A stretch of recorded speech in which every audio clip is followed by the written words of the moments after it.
Mukunda jewellery first ever factory outlet jubilee hills branch త్వరలో ప్రారంభం. నమస్తే అమ్మా. నమస్తే అమ్మా. అమ్మ, వెల్లుల్లి దీనివల్ల ఉపయోగాలు ఏంటమ్మా? ఎలా వాడుకోవాలి? అమ్మా, ఉల్లి చేసిన మేలు తల్లి కూడా చేయదని ఒక మాట ఉంది. ఇది మామూలు ఉల్లి కాదు, వెల్లుల్లి గురించి చెప్పినటువంటి మాట. దీనికి సంస్కృతంలో రసోణము అని పేరు, హిందీలో లస్సన్ అంటారు. రసోణము అంటే ఒక్క రసం తప్ప అమృతంతో సమానమైంది వెల్లుల్లి. వెల్లుల్లి అన్ని మంచి లక్షణాలు ఉన్నాయి. ఈ మంచి లక్షణాలు ఉన్నటువంటి వెల్లుల్లి నిత్యం ఆహారంలో వాడుకుంటే వైద్యపరంగా అది పెద్దగా పనిచేయదు. మనకు ఆహారం అయిపోతుందిగా, శరీరం దానికి అలవాటు పడిపోయింది. అంచేత వైద్యపరంగా ఎప్పుడు వాడాలో అప్పుడు వాడితే అది చేసినంత మేలు మరొకటి చేయదమ్మా. చాలా అద్భుతంగా పనిచేస్తుంది. శరీరానికి ఉన్నటువంటి నొప్పులు తగ్గిస్తుంది. కండరాల బాగా బాధగా ఉంటే కండరాలు, ఆ కండరాల్లో ఉన్నటువంటి నొప్పుల్ని, వాతపు నొప్పుల్ని అన్నింటినీ తగ్గించగలుగుతుంది. తర్వాత శరీరంలో చలవ చేస్తే ఉంటుంది కదా, దాన్ని ఉష్ణాన్ని కలిగిస్తుంది, శరీరానికి వేడి కలిగిస్తుంది. చిన్నపిల్లలు ఉన్నారనుకో మా ఇంట్లో, చిన్నపిల్లలకి కఫం, వాళ్ళకేమో ఉమ్మేయడం రాదు, మింగలేరు, కక్కలేరు, బాధపడుతూ ఉంటారు. అంటే మరీ పసిపిల్లలు కాకుండా కాస్త 1-2 సంవత్సరాలు వచ్చి కాస్తన్నా మన మాట వినగలిగిన నాన్న మంచిది అని చెప్తే, అట్లాంటి వాళ్ళకి ఏం చేస్తారో తెలుసమ్మా, బాగా ఈ శీతాకాలం వచ్చేటప్పటికి ఒక వెల్లుల్లి రెబ్బ అంటారు, తెలుసు కదా. ఆ వెల్లుల్లి రెబ్బ తీసుకుని మెత్తని సానలు ఉంటాయిగా ఇంట్లో, ఆ మెత్తని సాన మీద 3-4 చుట్లు, అంతే, అంతకన్నా ఎక్కువ కాదు, అరగదీస్తారు. అలాగే 3-4 చుట్లు అల్లం ముక్క అరగదీస్తారు. ఈ రెండు కలిపంటే మెత్తగా కలికం అంటారు దాన్ని. ఆ కలికం వస్తుంది, దాంట్లో కొద్దిగా తేనె కలిపి నాలిక్కి గనక రాచినట్టయితే కొంచెం ఘాటుగా ఉంటుంది. తేనె ఎక్కువ వేస్తే వాడి పిల్లలు బాధపడరు. అది బాగా చప్పరిస్తారు, ఘాటు ఘాటుగా తీయగా ఉంటుంది. చాలా క్లియర్ అయిపోతుంది. దగ్గు, గొంతు తగ్గుతుంది, గొంతు నొప్పి తగ్గుతుంది. నొప్పులు తగ్గడానికి వెల్లుల్లిని మించింది లేదమ్మా.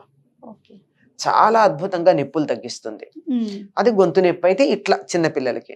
పెద్దవాళ్ళకి అంత అవసరం లేదనుకోండి, వాళ్ళ మార్గాలు వాళ్ళకున్న. చిన్నపిల్లల కోసం ఈ తేనె వేస్ట్ చేసేది మనకు అది సరిపోదు. పెద్దవాళ్ళు అయ్యేటప్పటికి ఇంకొంచెం దానికి డోస్ పెంచాల్సి ఉంటుంది. అంత ఉపయోగకరంగా ఉంటుంది. ఇంకా దీనికి ఉన్న లక్షణం ఏమిటంటే, అమృతంతో సమానం అని చెప్పాం కదా. ఆ అమృతం ఏమిటి అంటే పాలు. పాలతో కలిపి గనక వెల్లుల్లిని మనం ఉడకపెట్టినట్టయితే అది పూర్తిగా అమృతంలాగా ఉంటుంది. దాంట్లో ఉన్నటువంటి ఆ వాసన పోతుంది, వెల్లుల్లి వాసన పోతుంది. చక్కగా ఒక 5-6 వెల్లుల్లి గర్భాలు తీసుకుని దాన్ని ఇన్ని పాలల్లో ఉడకబెడితే చక్కగా హల్వా లాగా తయారైపోతుంది. కొంచెంసేపటికి కొంచెం ఎక్కువ పాలే తీసుకోవాలి, ఉడికేటప్పటికి ఇంకిపోతాయి కదా. దాంట్లో కొద్దిగా చక్కెర వేసుకుని తినేస్తే 2 పిల్లలకు పాలు ఇవ్వచ్చు, బాలింతరాలు. అంత అద్భుతంగా. బాలింతరాలకి పాలు ఎందుకు తగ్గుతాయి? వాతం వల్ల. ఆ వాతాన్ని హరిస్తుంది వెల్లుల్లి, అద్భుతంగా పనిచేస్తుంది. పాలు మాకు ఎక్కువ లేవు అన్న వాళ్ళకి ఇది అసలంటూ ఉంటే, కొంతమందికి అసలు ఉండవు, గ్లాండ్సే పనిచేయవు, అవి గనక పనిచేస్తూ ఉంటే మాత్రం ఇది చాలా అద్భుతంగా పనిచేస్తుంది వెల్లుల్లి. అందుకే బాలింతలకి ఇలా ఉడకపెట్టి పెడితే పెడతారు, లేకపోతే కనీసం వాళ్ళకి పెట్టేటటువంటి ఆహారంలో వెల్లుల్లిని కలిపి పెడతారు. ఎక్కువగా వెల్లుల్లిని తప్పనిసరిగా వెల్లుల్లి కలిపి పెడతారు. ఇంకా దాన్ని కలపడానికి ఒక చిత్రమైన పద్ధతి ఏమిటంటే, అమ్మాయికి 21వ రోజున ఏదో మళ్ళీ పురుడు అది అయిపోయింది అన్నప్పుడు ఆ వెల్లుల్లి గడ్డ ఉంటుంది కదా, పాయ, ఆ మొత్తం అంతా పమిటి కొంగులో కడతారు కదా. ఎందుకంటే ఇది అందుబాటులో ఉంటే మంచిది కదా, అందుకు, అంతకన్నా ఇంకేం లేదు. అందుబాటులో ఉండడానికి చేసినటువంటి ఏర్పాటు అనమాట. అది ఒకళ్ళకి వాయినాలు ఇచ్చేటప్పుడు ఏదో అలా ఇచ్చుకోవడం అంటే అది ఎంత ఉపయోగకరంగా ఉంటే దాన్ని ఇస్తారమ్మా. అయితే నిత్యం ఆహారంలో తిన్నామనుకోండి పెద్ద ఉపయోగపడదు. ఎప్పుడైనా ఇప్పుడు మందులు ఉన్నాయి, కొంతమంది మందులు విపరీతంగా వేసేసుకుంటూ ఉంటారు. వాళ్ళ సొంతంగా.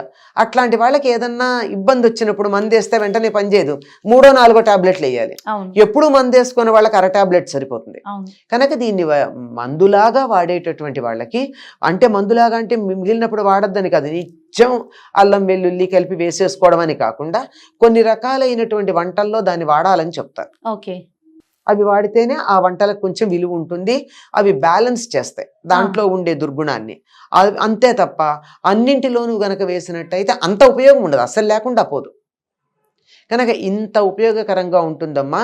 తర్వాత ఈ వెల్లుల్లికున్న లక్షణం ఏమిటంటే రక్తాన్ని పరచగలదు. ఓకే అందుకని కొలెస్ట్రాల్ అది ఉన్నవాళ్ళు తప్పనిసరిగా వెల్లుల్లి పచ్చి వెల్లుల్లి తినమంటారు. అది కూడా పరగడుపున పచ్చి వెల్లుల్లిపై చక్కగా కసా నవ్వి తినమంటారు. అది కొంచెం ఇబ్బందే వాళ్ళకి, పక్క వాళ్ళకి కూడా ఇబ్బంది. అవును.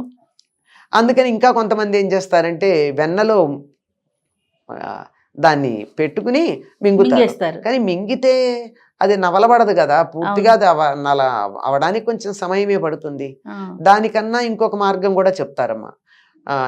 4-5 వెల్లుల్లి గర్భాలు తీసుకుని అన్నం ఉడుకుతూ ఉన్నప్పుడు అన్నం అంతా ఉడికిపోయిన తర్వాత దాన్ని పక్కన పెడితే ఆ పార్ట్ వరకు వాళ్ళకి తీసి పెట్టేస్తే ఆ వేడికి అది ఉడుకుతుంది. అది నవిలి మింగాలి, నవలకపోతే లాభం లేదు, నమలాల్సిందే. నవిలితేనే ఉపయోగపడతాయి. ఇది టాబ్లెటా లోపలికి వెళ్ళా కరగడానికి? కరగదు కదా. ఇది మనం నవిలితేనే పీచు లోపలికి పెడుతుంది. అట్లా తినేటటువంటి వాళ్ళు కొలెస్ట్రాల్ పోవాలంటే ఇట్లా చేసేవాళ్ళు ఉన్నారు. ఇప్పటికీ చాలా మంది చాలా ప్రాంతాలు మీకు కనపడతారమ్మా, పొద్దున్నే వెల్లుల్లి గర్భం తినేవాళ్ళు. అంటే కొలెస్ట్రాల్ ఉంది అని చెప్తే వాళ్ళకి తగ్గుతుంది అని చెప్తారు. ఇట్లా అనేక రకాలైనటువంటి ప్రయోజనాలు ఉన్నాయమ్మా. ఏది కూడా సృష్టిలో ఉన్న ఏ వస్తువు నిరుపయోగం కాదు. ఔషధం కానటువంటి మొక్క గాని, మంత్రం కాని అక్షరం కానీ లేదని చెప్పి మనకు ఒక మాట ఉంది ఆయుర్వేదంలో. నాస్తి అన్నారు, లేనే లేదు. ఏదో ఒక ఉపయోగం ఉంటుంది, ఒకదానికి కాకపోతే ఒకటి ఉపయోగం ఉంటుంది. మనం తెలుసుకోవాలంటే దాన్ని దుర్వినియోగం చేయకుండా, మంచిదన్నారు కదా అని రోజు 10 ఉల్లిపాయలు తింటే ఏమవుతుందమ్మా? పచ్చి ఉల్లిపాయలు ఒకేసారి నాకు చాలా రక్తం పలచబడాలి, రక్తనాళాలు బాగా వెడల్పయ్యి రక్త ప్రసరణ బాగుండి కొలెస్ట్రాల్ తగ్గాలి అని ఇన్నేసి వెల్లుల్లి గర్భాలు తినేస్తే ఏమవుతుంది? ప్రయోజనం పెద్ద ఏమి ఉండదు. అవును. మరీ ఎక్కువ తింటే వేడి చేసే ప్రమాదం కూడా ఉంది. అందువల్ల వాతావరణం చాలా గొప్పది. ఏంటంటే వాతాన్ని పోగొడుతుంది, నొప్పులు తగ్గిస్తుంది, చాలా తొందరగా హీల్ అవుతాయమ్మా. ఈ డెలివరీ తర్వాత కుట్లు అవన్నీ ఉంటాయి కదా, పైకి కనపడతాయి కుట్లు, కానీ లోపల గర్భాశయం ఎంత పచ్చిగా ఉంటుంది. ఆ పచ్చిగా ఉన్నటువంటిది అది నార్మల్ స్టేట్కి రావడానికి తిన్న వెల్లుల్లిపై చాలా సహకరిస్తుంది. అంతేకాకుండా చెట్లకి చీడ పురుగులు పట్టాయి అనుకోండి, ఈ వెల్లుల్లి గర్భాలను చక్కగా దంచేసి నీళ్లల్లో కలిపి వాటికి కొడితే కూడా కొన్ని రకాల చీడ పురుగులు పోతాయి. అంత ప్రయోజనకారైనటువంటిది. ఎందుకంటే దాని నుంచి సల్ఫర్ బాగా వస్తూ ఉంటుంది. తర్వాత క్లోరోఫిల్ అరగాలంటే వెల్లుల్లి సల్ఫర్ కావాలి. క్లోరోఫిల్ ఆకుకూరల్లో ఉంటుంది. ఆకుకూరలు అరగాలి అంటే తప్పనిసరిగా వెల్లుల్లన్నా వెయ్యాలి, లేకపోతే సల్ఫర్ ఇచ్చే మరో పదార్థం ఉంది, ఏమిటంటే ఇంగువ. వెల్లుల్లి తినని వాళ్ళు ఆకుకూరల్లో ఇంగువ వేయాలి, వెల్లుల్లి తినేవాళ్ళు ఆకుకూరల్లో వెల్లుల్లి వేసినట్టయితేనే అది ఆ క్లోరోఫిల్ అరిగి మనకి ఆకుకూరల వల్ల వచ్చే ప్రయోజనం లభిస్తుంది. ఉట్టి కూర తింటే పని లాభం లేదు, ఆకుకూరలు తింటే. ఎన్ని ఉపయోగాలు ఉన్నాయమ్మా, చెప్పుకుంటూ పోతే అంతే ఇంకా ఉంటాయి. ఇవి మనకి తెలిసినవి చెప్పుకుంటున్నాను, తెలియనివి ఎన్ని ఉన్నాయో.